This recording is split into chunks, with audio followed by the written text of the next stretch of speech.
Hello and welcome to the first ever Urban Manifesto webinar event.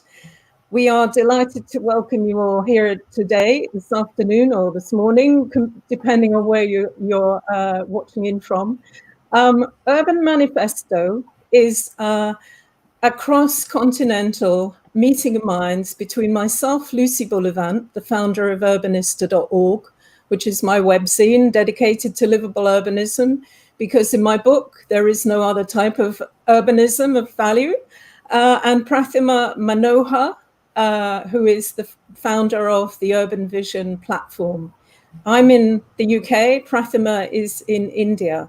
And we are, together with invited guests over every Tuesday for as long as we can go, keep this going, we are investigating the necessary components of a manifesto for a healthier, happier, and more livable urban future, urban places, which actually have all these characteristics and capacities.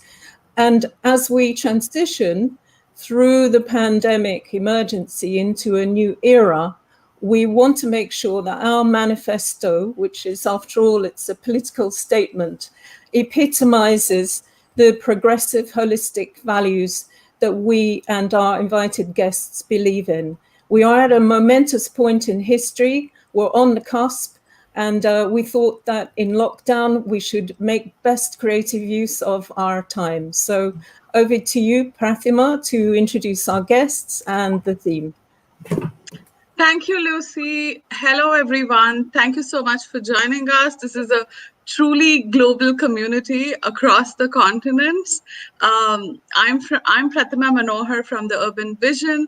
We are so excited to also welcome the Architectural Foundations community on this livecast. We're on the schedule of the 100-day studio as well. So thank you all for joining us and welcome to the Urban Manifesto. I always say that our streets are the soul of the city and the public space where our life unfolds. As the world experiences various stages of lockdown due to this pandemic, our access to our streets and public spaces have been severely restricted. Many of us are appreciating and craving our streets and public spaces now more than ever, given that it's been taken away from all of us. In our first episode of the Urban Manifesto, we're going to focus on streets as places of interaction and mobility. We are so thrilled to have two amazing people join us today to talk to us about this. We have Dinah Bornat, architect and co-founder of ZCD Architect based in London, and Demetrio Scopelliti, who is joining us from Milan, and he is the advisor to the Deputy Mayor of Milan. Thank you both for joining us. And how are you doing during this lockdown, Dinah? Good, yeah. I'm in London and it's changed a lot. You're absolutely right, but I'm good, yeah. Demetrio, how are things during this lockdown? Yeah, I'm fine, but I miss public space. All of us do. Not surprising.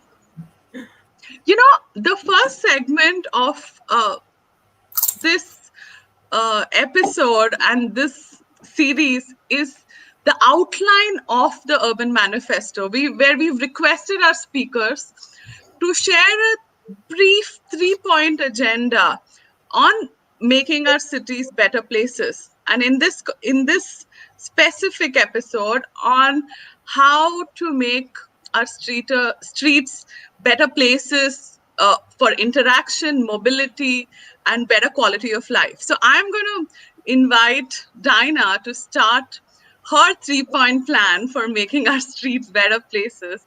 Dinah, what should be an important 3-point agenda to make our streets better places? Okay, thanks, Prathima. I'm going to, I'll go to the full screen. Is that right? Oh, sorry. Do you want to share again? Thank you. So I've got 3 points that I want to talk to. Freedom, permission, and good design. I'm going to start with freedom. And we all must be feeling the loss of our freedoms right now. I've chosen this photograph, which is by my good friend, the photographer Madeline Waller. I've worked with her before to take pictures of children playing out, but this is a photograph I don't often use. It seems really ordinary. In fact, it's something that I don't think we ever would have imagined that children wouldn't be allowed to do, just being together like this. And that loss of freedom, I think we're feeling really keenly. Usually I show pictures of children cycling and having fun and playing and climbing trees to sort of bring home the importance of those freedoms and the ones that we remember from our own childhood. But this image has got real poignancy, I think, at the moment. It's kind of relaxed and effortless coming together. And anyone who has children at the moment will be really witnessing their pain right now and their longing to be with their friends. And they've been locked down for so many months now, and whilst our objective is to keep them safe and to make sure that the virus doesn't spread, we can also imagine the huge impact this has on them, playing outside in the sunshine, making new friendships in the tricky world of being a teenager. Some of them will be returning to school next week in the UK, and we've been thinking a lot about this, but we need to think about all of their lives and we really owe them their freedoms as soon as we possibly can give them back. So whilst this might be hard to imagine at the moment, the future needs to be a place where they're able to get outside, meet friends on their own and play in ways that are easier than before, because they need this space and time to be with children if they're going to heal. Can you put the next slide on, please? Can I do that? Yes. I'm not quite sure how I do that. Okay. This is a new, here we go. Can you see the next slide, yeah? Yeah. Yes. Okay. Okay, so the next slide is about permission. So we've seen streets with less cars, children wobbling on bicycles and chalking on pavements, and this is reminding us of our own childhoods. And we know that we want this for our children too, so it's time to start thinking how we can make it happen. We might be thinking about how to get to the shops and to work and back to school, but we're thinking a lot about walking and cycling, which is mostly about movement. But children move differently to us, and they're motivated by other things. They're motivated to play and to test the world around them. So this might seem frustrating if you're on your bike and late for a meeting, having to negotiate a small child in front of you. But if we slow down and give them space to be, to learn to move around safely and to learn through play on foot, on even on all fours, or just lying on the floor screaming sometimes, we make a better place for all of us. So that means placing children at the top of the pyramid of hierarchy, above adults, above bicycles and cars, in many ways being the most vulnerable road users. And if we design places for them which are safe from speeding cars, free of parked cars, and where we're aware of small children whose eyes are lower than a metre high from the floor, we'll have a better city for everyone. And this slide is part of a recent competition for a scheme in North London. It shows the important spot between street and front door, shows the threshold between public and private space, but it suggests a meeting place, somewhere you can talk to your neighbours, watch the street, passers-by and children playing. So this is what a child-friendly city looks like to us, spaces that people choose to go. And with this is a generous pavement with trees and seating. We know from our research, from observational work and focus group interviews, that these are the sorts of spaces that people cherish. They've got strong memories of growing up and playing with their friends here, and teenagers value them as well. They can hang out with their friends without having to make arrangements. Older people, parents, people tending their gardens, there's spaces for all ages and that make the child-friendly and age-friendly city. So those are my 3 points. Thank you, Dinah. I think that's a great 3-point plan to think about future of streets. So wonderful. Thank you very much, Dinah. And so similarly, Demetrio, so what is your 3-point manifesto for a happier, healthier, more livable urban future? Thank you. So this is the first image I would like to use as a tool for my manifesto, where basically to demonstrate that the first point should be that the street is for all of us.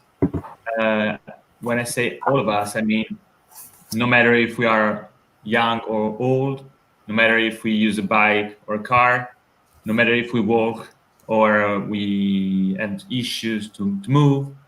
and we should consider the street as a democratic place where everyone has the right to move safely and also in a healthy way.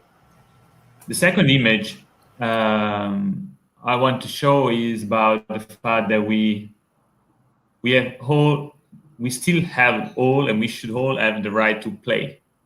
And when I say the right to play, I of course think about children, but I'm not talking just about children.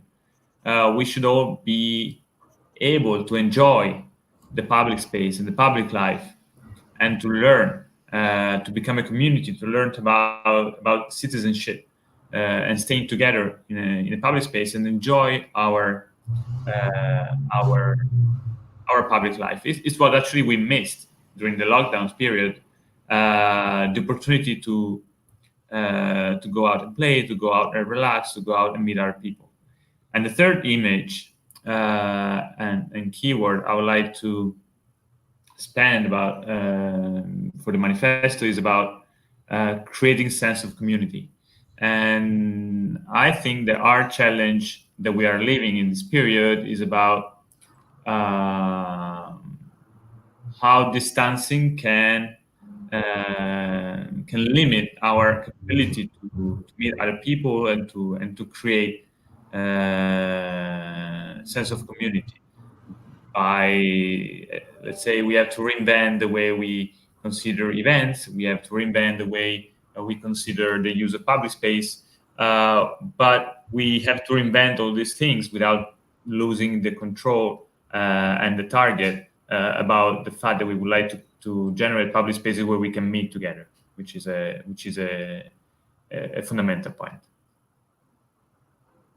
Thank you. That's brilliant. I'm really the sense of community is something which is ever present in urbanists' discussions, and it just has become acutely important right now. You know, the sense of relationships, the interactivity between people, public spaces and human relationships are let's say, more dovetailed now than ever before, I think, in our living memories. Prathima. Yeah, and I think, it's so nice to see a quick, brief overview that covers such wide principles for making places happier, safer, and more livable. So thank you for doing that brief overview on what our urban manifesto should be for the future of streets. And my first question to both of you is that, within just the last few months, due to this pandemic, the fabric of our cities have changed, especially the urban streets around our world have changed. It's brought to the fore the keen sense of impact human relationships and interactions. The human relationships and interactions take place in public realm. Suddenly we've lost the place where that most important character that we as humans have, which is engage, socialize. We've somehow lost that because of this pandemic and because of our fight against this pandemic. What can we learn from the changes many people are making in the ways they use streets during the lockdown, their new ways of moving and spending time outside? As the lockdown is relaxed, people of all ages continue to need more space to keep safe. They need more versatile, flexible streets to accommodate newer patterns of living, including social distancing. So what can we do to ensure changes to walking and using our streets for mobility during this crisis? And how do we deal with this new reality that we find ourselves in and ensure that we can use our streets more safely as places of mobility and interaction? Dinah, would you like to start? Thank you. I think it's really interesting how it's changed already in the last few weeks. So, I mean, I think Italy went into lockdown before us, right? But we were towards the end of March, and in the early days, we were told to stay indoors, but we were allowed outside to get food or essential items or to exercise. So in London, what happened was immediately our streets kind of emptied of moving cars, not parked cars. But and on our short journeys, we were able to walk along the middle of the road, and we could even cycle right into the middle of London, into Westminster or to Trafalgar Square, where it was empty. And you saw people doing that with small children, and we saw a city in a completely different way. It was breathtaking. And then we, like you're saying, we became more sort of localized in our view. We just saw our neighbours in the flesh, so to speak, everyone else on Zoom. And then also at the same time, we were worrying about people who couldn't get outside, who had children that they needed to care for if they were elderly, they had less space. And there's been a lot of support. So all sorts of new things happened, but we've also seen speeding cars. And we are very fearful of places that are populated. And we're being watched by the police, we're being watched by park wardens, and we're being watched by each other, which is really quite unusual. So we all have different levels of safety and different levels of fear. Now we've, like anywhere, I think in the middle of the city, we've really been craving open spaces and nature, and it feels contested and it feels rationed, and that's really hard. But we've seen other spaces opening up, and in some instances being used in different ways. And whilst we've seen some people not sticking to the rules, and that seems to be quite a focus, which has quite some sort of kind of negative connotations, it's interesting, I think, to think about the people who we're not seeing outside. We're not seeing children outside without adults. We're not seeing teenage girls as much as we're seeing teenage boys. We're not seeing the fearful, and obviously we're not seeing the shielded and many others. So I think it's really important to think about as much about the people that we're not seeing outside as the ones that we are. And we need to support those that find it really hard, and think about how our streets can be made even safer for them, and shift away this emphasis on the big and loud voices, the wealthy and the powerful, and support walking and cycling, and think really hard about how we can bring as many people as possible along with us on the journey. And so it can't just be about the fit and the healthy. I like to think about the 4-year-old on a bike trying to cycle to school. I don't think we would be having that conversation 6 months ago. People would just not expect to see a 4-year-old on a bike cycling to school on a road. But now this is something we're really looking at. And in my family, we all cycle. My parents cycle in their 70s, and it's not always easy for all of us. You know, we all find challenges. My daughter was knocked off her bike just before lockdown. So we really need to think about how we can slow cars right down, shift them away from their sense of entitlement to the space and the safety that comes with being in a car. I think we've got quite a long way to go convincing transport engineers and highways engineers, but I think we've seen a little bit, and we need to hold on to that. Demetrio? Well, of course, the pandemic and the lockdown changed completely our lifestyles and our approach to public life from a day to another one, almost. And in Milan particularly, we were not prepared. We were maybe we were less prepared than other parts of the world, because we didn't see. We had just a Chinese example. We were not prepared to such a change in our life. But the immediate reaction was the fact that streets became more silent, and at a certain point, traffic went down completely, and we understood that the street could be much more livable without cars. That we could walk in the street, for instance. We could share the street with the auto vehicles, with something that actually is not so common in our cities, at least in Italy, even if it's in our past, of course it is. And that actually, even at distances, the social interaction could still happen by looking to each other, by also not just in the public space, but also in some semi-private spaces like balconies or terraces, and etc. So we actually change a bit the way we live the public space without losing the same goal and the same aim. And also we find out that actually many people was moving the same, driving less and also using more other vehicles. Or many people try to cover distances by using a bike, or otherwise. We generated a city that, because of the lockdown and because of the impossibility to go far from your place, was a smaller scale one. Was what we call 15-minute walking city. Basically, a city where you should try to have all your services around by just having a short walk. So we rediscovered that small shops and businesses could be fundamental in our social structure and social life, because of the impossibility to cover large distances. And actually, I think all these elements could be and should be something we should consider for the future, even hopefully without the pandemic or after the pandemic, in order to be able to improve our everyday life. And actually, many of these aspects are already in our agenda. The lockdown somehow was an opportunity to make the process quicker and to try to use this very negative moment of our lives as an opportunity to change quicker and in a better way our urban lives. Thank you, Demetrio. So the next question is for Dinah.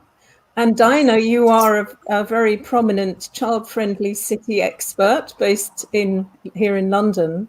You've also written a number of authoritative reports that have been published in the last few years on the child-friendly city and the imperative to change planning policy to ensure that or to take steps towards actually realizing a more child-friendly city.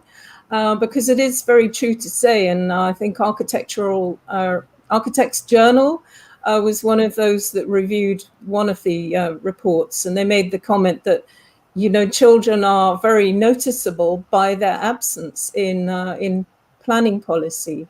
So what are some of the key principles that you have held on to and made sure appear in all of the written documents that you've produced for various political bodies?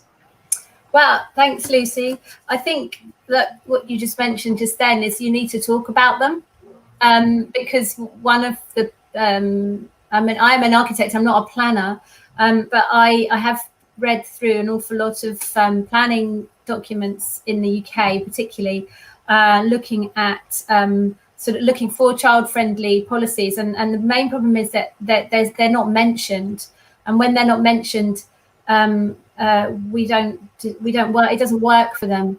So there's been a bit of a shift. When you start drawing attention to it, they start being talked about more, and people start thinking about what that means for children, and even that in itself makes a big change. I think it means that they're brought up when we go to design review meetings where.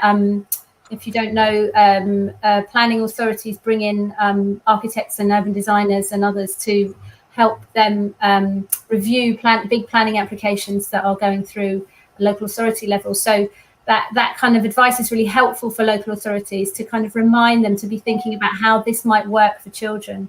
And the way that we have done that, looking at particularly at the kind of national policy level, is to think about the UN Convention on the Rights of the Child, which has for several rights there, but these three specific rights: the rights to play, and the right to assemble, and the right to participate in matters that affect them. And those are really interesting because adults don't have a right to play. And actually, I absolutely agree with you, Demetrio. I think it's really important that we are all able to enjoy public space. But what's quite special about giving children that particular right is that it elevates them, if you like, to a kind of greater level, or it should do, and that we should pay attention to that because they are completely motivated to play all the time. And there's an awful lot you can learn from the way that children behave about thinking about what it is that they want to do, and how play for them isn't something that happens in a playground, that activity to happen just there. It happens all the time, whether it's on screens or in their bedroom or in the kitchen or in the hallway or in the front, out the front door or in the street. If we let them, they will just play. That's what children are like, you know, that's what evolution has given us. So we really do need policy that supports that. We need policy that recognises and understands the way that they use space, and sort of sets them apart. And the way that we think about it, conceive about it, is to think about not what we call place-based provision, but the public realm being a place where they can play everywhere. It's not the only thing that happens in the public realm, but it's something that they can do everywhere. So we should be thinking about that in a different way from, you know, where's the health centre, where's the school, where's the playground? And we need to be thinking about how we can create safe places for them to play. And so we look at the sort of physical aspects of that to do with overlooking and connectivity between spaces, so that we get this kind of freedom that I was talking about in the manifesto for them to be able to explore the world, and to sort of the vision really, and that needs to be in policy, is think of a city where children are seen outside, where they're part of the city. So all of those things need to be in place in policy, you know, the vision and the kind of the mention of them, and then that kind of focus on rights can be really helpful as well. Thank you. That is so inspiring. I mean, I really just hope so dearly that at this moment where we're thinking hugely about the value of the local and about public space and community neighborhood space in much more detail, up close and personal being also political, that we can make sure that absolutely every single group within the communities are equally treated in the near future, since it's not yet the case, very sadly. I agree with you, Lucy. I think, Dinah, that's such a great idea. Great city should be one where the children are seen outside. I think that's such a great agenda for a manifesto as well. My next question, Demetrio, is for you. And as the advisor to the Deputy Mayor of Milan, you're playing a huge role in progressive planning policies in the city. I'd love to hear from you more about the open streets and the tactical urbanism program and how it's enhancing the livability of the city. And two, I'd love to also learn about what role the local communities are playing to bring this program alive. Demetrio? So, yeah, everything started in 2018 when basically before the pandemic, we launched a program which is called Piazze Aperte, Open Plazas. Thanks to a collaboration with Bloomberg Associates and Nacto Global Design Cities Initiative, for generating new public spaces in the city of Milan with tactical and light, quick, and cheap intervention.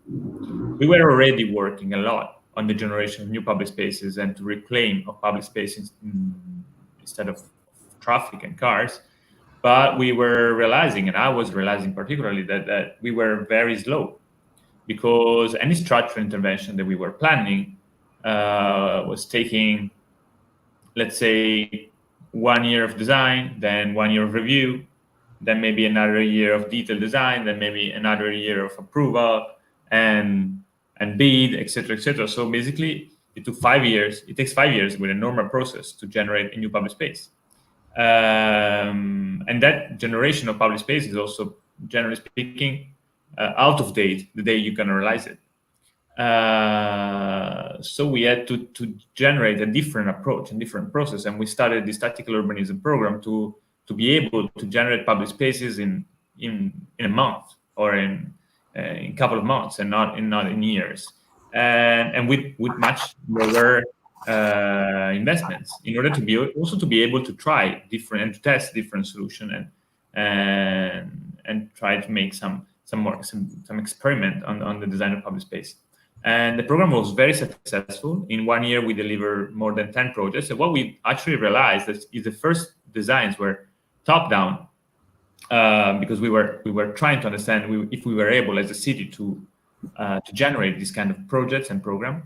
After the first two interventions, basically many communities came to us saying, "Could you please help us to do something similar in our neighborhood place or neighborhood square, etc." And so basically, we generated more than 10 projects in a year, and after that, we launched an open call for new designs, asking the communities to collaborate with us and propose us different projects in different areas of the city. They could have been implementing, and also they could have been maintaining together with us. Then the lockdown came actually in the middle of this process. We are now trying to take it back. And what we did was, okay, the same process that we were generating for new public spaces, we could also use that for new bike lanes or for new pedestrian areas that maybe can be used for events or for other things during the pandemic, or even for allowing, again, bars and restaurants to open back and to activate public space with their tables and chairs. So basically, we are using tactical urbanism that we were learning together with the Piazze Aperte process to rethink our streets after the pandemic in order to make them better, in order to reduce traffic, to allow people to move in a different way. Of course, we have a very big constraint in the use of public transit as everywhere in the world, but we were actually our let's say main modal share is, of course, related to public transit. So we have to fix this, and we have to allow people to move without owning and driving a car. And actually, so we are now, let's say, expand the Open Plaza program to an open street program in order to be able to try to generate as many tactical urbanism projects as possible in the neighborhoods, in order to allow people to move better, to use public space in a different way, and to adapt basically our city to the new normal. I think that's such a great story of small scale but high impact change that you can achieve very quickly.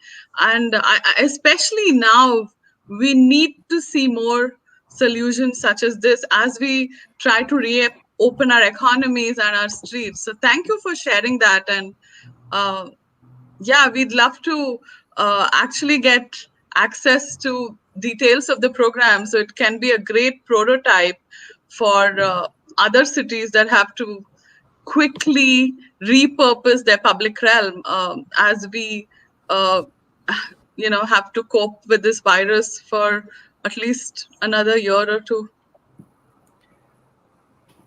Okay, so over to Dinah again. And my question, it relates to the reality that streets obviously appear in neighborhood residential developments as well, whether new build or whether there are retrofitted developments of older buildings, older ensembles of urban space. Now, I remember when I was growing up, that dreadful thing, the cul-de-sac, which was dominated by cars with no play space whatsoever, would seem to be far more prevalent than it is now in many, many cities. It still exists, unfortunately, but the quality of life of children who are having to play football in streets that are absolutely crowded and crammed full of cars is lamentable, and it's also dangerous on every level. So the question is, when you're approaching either a new build residential housing scheme or a retrofitting scheme, how do you ensure that you can build social value in from the very first moment in approaching the client or the client approaching you? I'm going to say some good things about cul-de-sacs. Oh, really? Yeah, they're not all bad. It's really interesting because there's a real split on opinion on the cul-de-sac, which essentially is a street that doesn't go anywhere. Yeah, of course. Yeah. for anybody who isn't familiar with that phrase. So they were very common in kind of post sort of the 1930s onwards, if you like. But the problems with them really are to do with the kind of walkable neighborhood. They're really designed for the car. But what they did do was cut streets off from through traffic.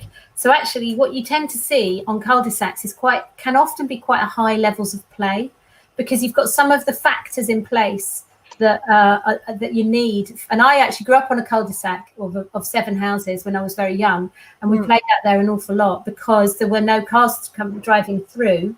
And so for that reason, they work quite well. It's nice to get the cars out of the cul-de-sac, and also to have routes that you can walk through the neighborhood so you don't have to take the long way round, if you like. So there are some aspects of it that don't work, but I think we are in danger sometimes of throwing the baby out with the bathwater, if you like, and thinking that we know all the answers by going back, say, to the Victorian street pattern. There are some good things about that kind of defensible space. And what we found in our observational work is that actually what the sort of factors that need to be in place are the ones that we sort of knew about before, to do with overlooking being massively important for children and adults. So children will look down to see if their friends are playing. Parents will want their children in sight. They'll call up to their friends as well, up to the balconies. And those are really important connections that people make. It's also, I think, really helpful to have a kind of direct, so having that direct view of a space. Often in developments, we're having to tell developers that a single aspect doesn't work with like a central corridor, because one half of the flats can't see into the space that you're designing for play. So maybe having a breakthrough where you've got the lift core or the stair core seeing into that space from the floor that you live on. And some of these moves are quite easy to make. And it's only when you start to talk these sort of issues through that developers say, well, I hadn't thought of that before. And for example, saying things like, we've become obviously very sort of security conscious these days with fobs, key fobs that people use to access their front door, but also to access shared spaces. But you wouldn't give those to a child. So how do they get around? How do they call back up if they're going into that shared courtyard? Is there a doorbell for them to call back up so that somebody can release the door and let them in? Otherwise, they're going to have to be taken downstairs every time they just want to run around and play, which everybody recognises isn't really the reason, the spirit behind some of these places that we're designing. So I think it's really thinking like the everyday life through the eyes of a child really helps us to understand how these spaces are going to work. Does that answer your question? I think it was slightly different from the one I was looking at, so I'm not reading from my script. Yeah, well, I think yes, it does, because I think you probably agree that clients vary obviously in their willingness to be able to engage with these things, and budgets vary too. There are financial constraints, but it seems to me fundamentally imagining or inviting your clients to imagine and remember what it was like when they were a child, or imagine themselves a child again today. To think in terms of the immediate social value that they need in their living spaces and spaces that they use to go to school and play and venture out beyond home into other places, youth centres and so on. I absolutely love the detail to which you've thought it through. It's amazing because I live in India. And in developing world cities, I say we're designing our cities for cars instead of humans. So it's amazing to kind of see your vision of places for a child in our city. I think a city that is great for a child is such a great city for everybody, whether you're a pregnant woman or a senior citizen. So it's such a great detailed vision. So thank you for sharing that. And I want to take a moment to say hello to all the live audiences that are joining us. We are, here with you from multiple continents, actually. So, and it's different time zones for all of us. And I want to quickly say hello to all of you.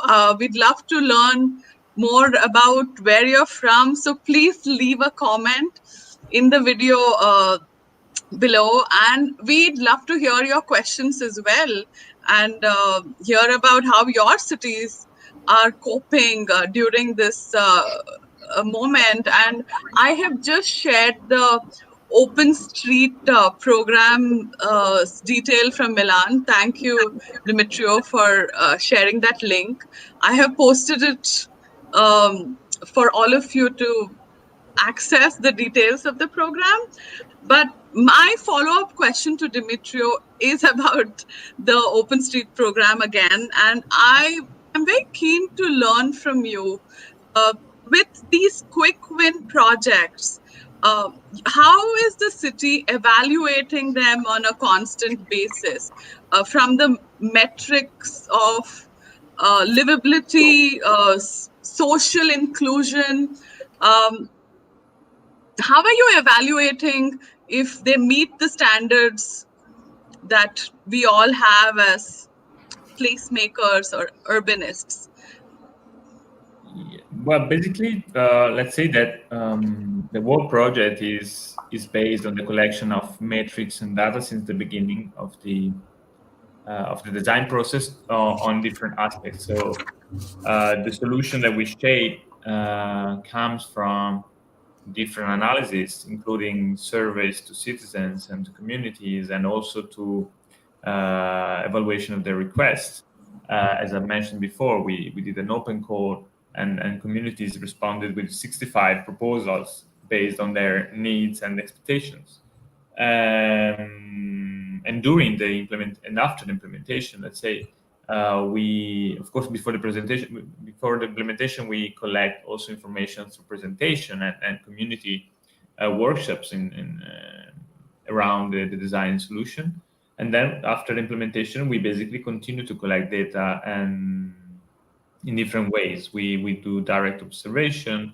We collected and we analyzed time lapses to see the different uses of the space, and we continue with the community meetings in order to hear about issues to be solved or point to be improved.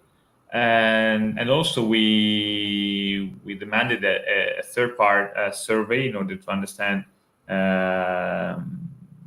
if the communities and people who use the space as different as opinions and as and have actually different suggestions for us in order to improve the project, or in a second temporary phase, or even in with the permanent one. So we have a continued feedback with the communities that collaborate with us on the projects, and also we try to monitor them from different aspects, including mobility and traffic, also by using metrics. So what we try to do is to always keep an eye on the design and the process, and to keep a strong relationship with the community in order to be able to analyze and understand the small scale and very local issues that the different communities has in the management, and also the everyday life of the space.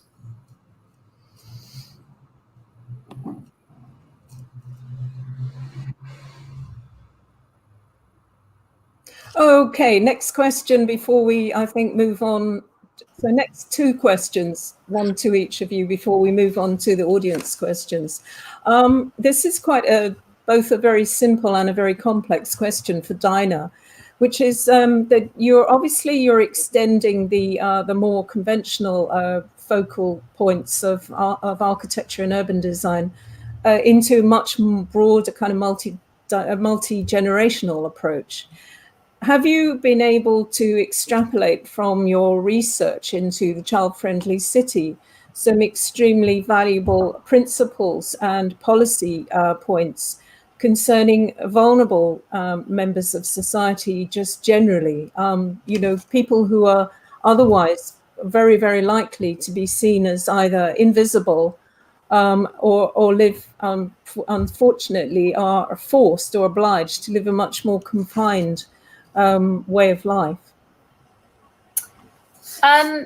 Thanks, Lucy. I think at the moment that's a really interesting question, and I should say that I focus on child-friendly cities as a kind of vehicle for thinking about sort of all the aspects of the city, but I haven't got expertise in so much in the multi-generational sort of data, if you like. But I recognise that that it tends to be where places that are well used by children, particularly independently, tend to be well used by other age groups as well. So that suggests that they're kind of, that the indicator species, as Mayor Pennilosa once called them. But I think at the moment, with the networks that I'm involved with, play workers and kind of activists and people who are kind of concerned and work with children and schools and youth centres, there's a real worry, a concern about children and young people who are trapped indoors at the moment, who are particularly vulnerable for lots of different reasons, because they may be vulnerable before lockdown for their sort of home circumstances. They may be vulnerable because of health reasons now that are now obviously come to the fore, and it's really critical, I think, that we think about that group. And indeed all vulnerable people, but within thinking about the sort of under 18s, if you like, that are unable to come outside, but probably, well, like all of us, they really need that social contact. How can we help them to do that safely? How can we entice them back outside? And I think the answer is that is local, isn't it? Because I'm not a scientist, but it's about exposure to lots of human beings, isn't it? And if we can kind of reduce that exposure down by making local spaces safe physically, then we can start to encourage people to come outside their front door, to start mixing again, to let their children come to school, because some of them are too frightened to do that. And I think so that there is this normally what we call the hard to reach group. They're not hard to reach so much as just that you need to go to them. I think we need to think about that even more now. And this fear that we've built up in the population is not going to go away, I think. And it's a new fear, isn't it? This is not a fear of being kidnapped or run over by a car or hurting yourself. This is a really different fear. So we're going to have to kind of work with that fear, and knowing that taking risk in life is a really important part of living.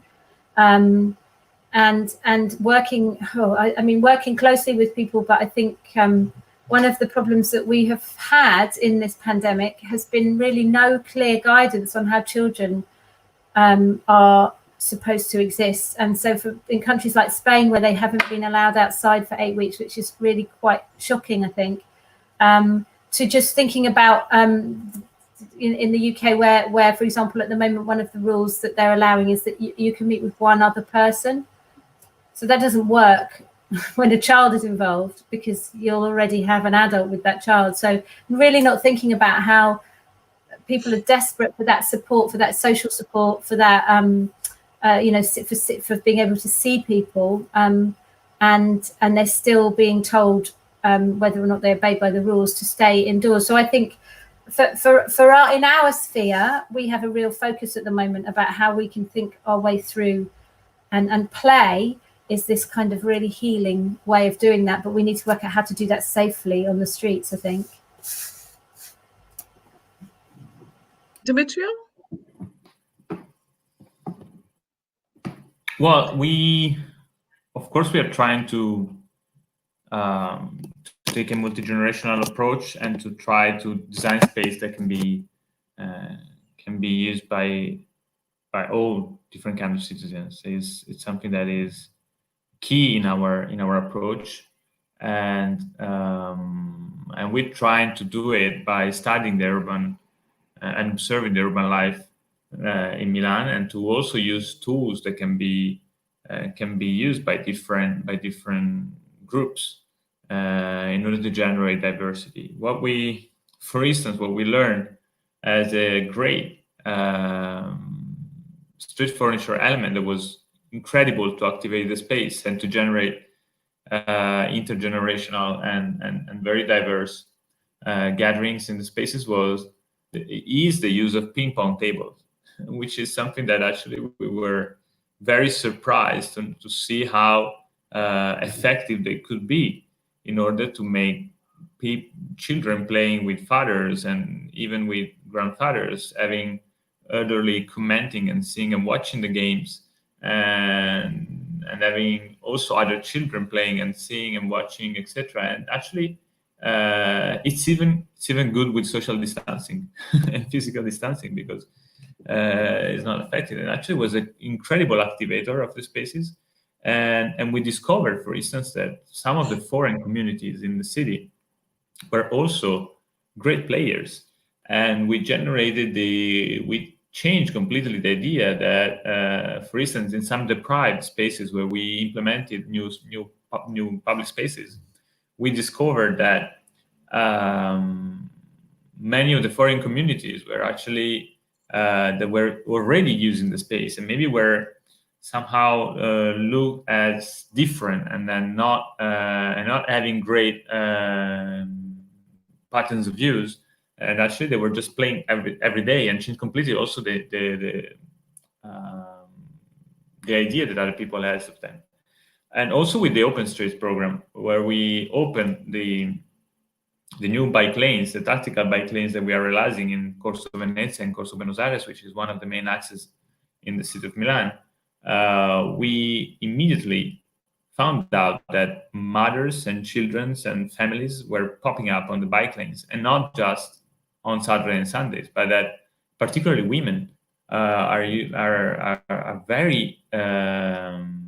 a lot the new infrastructures, because actually probably in our society, generalizing, men drives and women use the public transport. So this is not possible anymore. So the most let's say affected in a positive way by the spread of new bike lanes were mothers and children's. And also by generating new safe infrastructure, we saw many more children than before. And there is a lot about this in terms also of generating what I was saying at the beginning. The streets could be for all and could be used by different groups and age. And then, for instance, we are now working a lot on the tables and chairs and parklets by restaurants and bars in order to generate, new social life and also economy for them after the lockdown. And we are trying to experimenting also different use of the space and of the street depending from the time. So a street could be, for instance, dedicated to traffic and including bikes during the day, and maybe can be pedestrianized at night in order to be lived as an open air restaurant. Or otherwise, a piazza could be used during the day as a playground, and during the night as a place where say young people could meet and gather together to have a drink. So the flexibility of the space and the adaptability of the public space and the street particularly is something that is key in order to consider an approach that could be inclusive and really dedicated to all.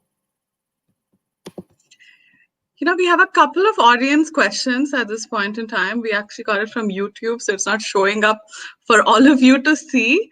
One is that where John is asking us, will we move towards cars for safety? Are you seeing cities around the world responding to this pandemic in the worst way possible, which is try to build more car infrastructure or make that more convenient? That's not possible. There's if I can reply, I would say that basically there's not enough space. And no matter if it's safer and no matter if it's considered safer, we cannot do that because we don't have enough space and we cannot waste it. And we have to change the way we consider traffic and private transport in order to be able to move everyone safely. So it's of course true that we have an issue at the moment with the management of the public transport. And in many of our cities is fundamental in order to move people. But it's evident that we have to generate alternatives that cannot rely on cars. They can rely on private transport, but not on cars, as we in our intend. cities, are we seeing any trends in any of the global cities moving towards car-centric infrastructure at this point in time? Well, we've got an issue in terms of investment. Oh, sorry, you waving this. We've got an issue in terms of investment, I think, and underinvestment in public transport, and money still being used to build more roads. So I think Demetrio is totally right. And I mean, in London, we're saying already that any slight increase in private car usage is just going to bring the city to an absolute standstill. So it's not going to work. Even with the issues to do with pollution aside, but I do think that we've got to shift our spending away from the private car and onto public transport, and we've got to think really hard about subsidising the public transport system. That's something that I think I don't know about in Milan. Do you subsidise your public transport system? Because we don't do that in London anymore, and that's a problem we're going to have to face. We do it just for some groups, for age groups, or for certain economic groups. Of course, we have an issue now because the investments on public transport, and particularly on the everyday activity of public transport, is now very, very bad and negative in terms of economics. But it's not going towards cars that will solve our economic issues. If I see how big is the investments on maintaining asphalt in our streets every year, we would build millions of square meters of parks, really millions of square meters. And if I show you how big is how much space we waste because of the use of cars in our city, we would generate many more economic activity. This is also one of our key points, for instance, to try to use the pandemic and the impossibility now to keep the same number of tables and chairs inside the restaurant in order to make them use parking spots where possible. Because actually, to facilitate that, because we need more space. If we have to be more distant, we need more space. Something that is so simple. Is that something you're going to do? Is that something you're about to do? It's something we are working to do now, and I think it's something that we are working to do not just as Milan, but also all the cities in the world. London is working on this. London is pedestrianizing the center and other streets, and New York is pedestrianizing 60 kilometers of streets. We are generating 35 kilometers of bike lanes, taking out traffic and traffic corridors. We are working on the generation of new public spaces and on parklets. And Madrid is working on parklet program. Paris is working on a bike lane program, which is very ambitious. Auckland has a slow street program, which is generating spaces for playing and for community to relax and enjoy their public life, etc., etc., etc. I never heard of a city in this period that is saying we need to go back to the 20th century. And I think there won't be anyone doing that. We got time for one more quick question, I think, from, is it right? Fabrizio Matilano, who was taking us back to that earlier discussion when we were talking about designing for the vulnerable, such as people with dementia. Can this focus be aligned with the needs of children, or is this another common line that needs to be addressed on its own terms in a different way? I think it's the same. You can do the same kind of thinking. You just need to talk through a big piece of city or a neighborhood with what it's like to be the person that you're talking about. And, you know, you can have that conversation about somebody with dementia, or you can have it about a young child, and you can have those intersecting discussions, and you'll find that probably that that both can learn from each other. And I know that there are sometimes issues to do with drop curbs and things that we need to resolve, but these shouldn't be the kind of sticking points. And actually, I think one of the things we might have found through the sort of shared surface idea is that perhaps people lose out when cars and people share space, because cars tend to win. So I think I don't see there's absolutely no reason why dementia or wheelchairs or you know, all of the different ways of using streets by different kinds of people are just as important. You know, just they can all work together to create this kind of intergenerational city. Yeah, yeah. I totally agree with you. So, Prathima, I think this was such a great discussion. We've run over an hour now. Yeah. I want to quickly thank Demetrio and Dinah for joining us. Thank you. Thank you much for inviting us.